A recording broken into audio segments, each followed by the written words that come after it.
Centrist Senator Joe Manchin, Democrat of West Virginia, is calling on President Biden to restore the Keystone XL Pipeline as gas prices across the country rise. And we're going to explain why he's insane for doing that.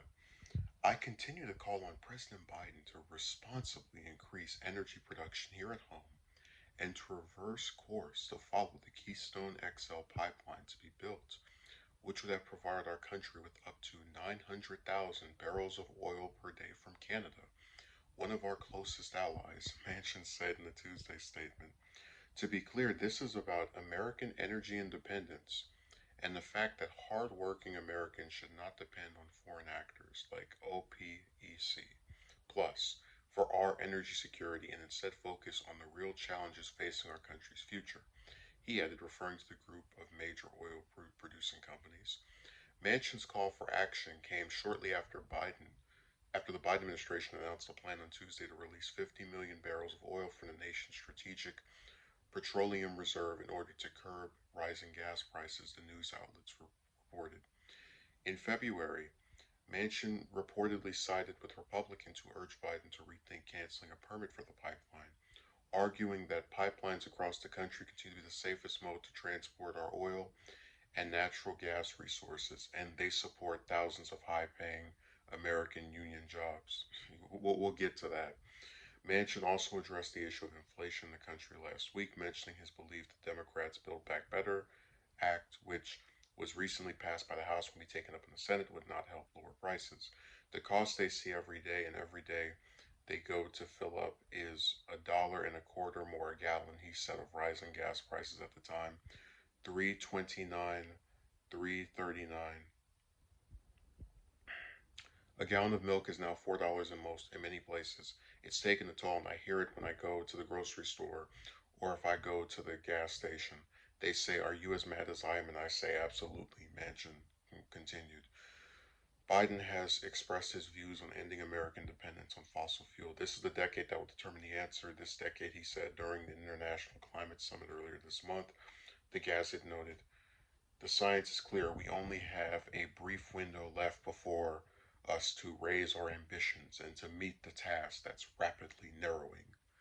So I was, I usually am not surprised by most of Manchin's antics because it's the same thing of, I have to take the Republican position, even though I'm affiliated with the Democrats. But this particular one made me more disgusted than his usual stuff because he's lucky that people don't pay attention to these types of things as much as they should and for as important as they are. The Keystone XL pipeline was a issue that was debated very long and very far into Obama's tenure. And during his second term in 2015, he announced that he would be not supporting it, right? And I'm just going to try to break this down as much as I can. One of the things Republicans like to say, and this was also mentioned in the article where they talk about how he sided with them, and they were talking about, supporting thousands of high-paying American union jobs. The State Department in 2014, back when Obama was reviewing the Keystone XL pipeline, like I'll put an article link to this in the description. Don't worry about it. We have proof here.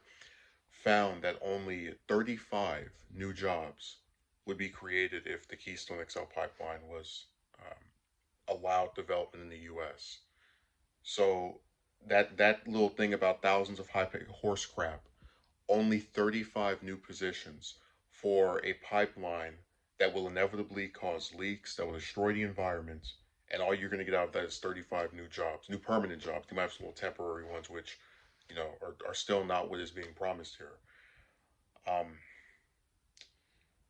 it's really incredible to me that you have, and then he talks about we don't we sh- we need to work with Canada because they're one of our closest allies. Canada's not going to, put all the little ally stuff aside. Canada is not going to allow the U.S. to get some kind of discount because we let them run our environment destroying pipes through our system or through our country.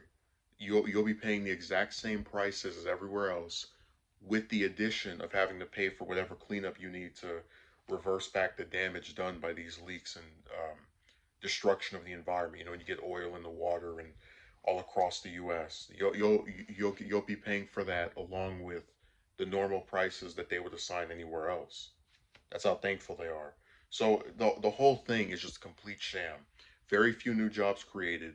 It's a risk to the environment, and you're going to be paying the exact same prices with the added risk. So there for Obama, it was very clear to him that there was nothing to gain. Which, by the way, I should also clarify, he didn't do that out of the kindness of his own heart.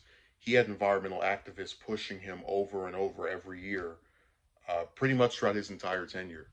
So, leading up to him eventually, killing the Keystone XL pipeline, which he was right to do. I still will concur with that.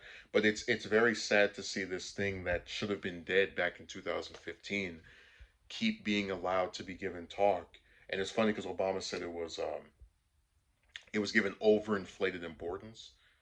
But the reason that it is given this by conservatives, Republicans, and even that's including conservatives that are in the Democratic Party like Manchin, is because these people don't care about the environment. When they want to work with these oil companies, they will completely allow them to decimate everyone that lives around in any of these places that can be harmed by this type of stuff because it doesn't affect them. As long as they get their paycheck, it's a-okay.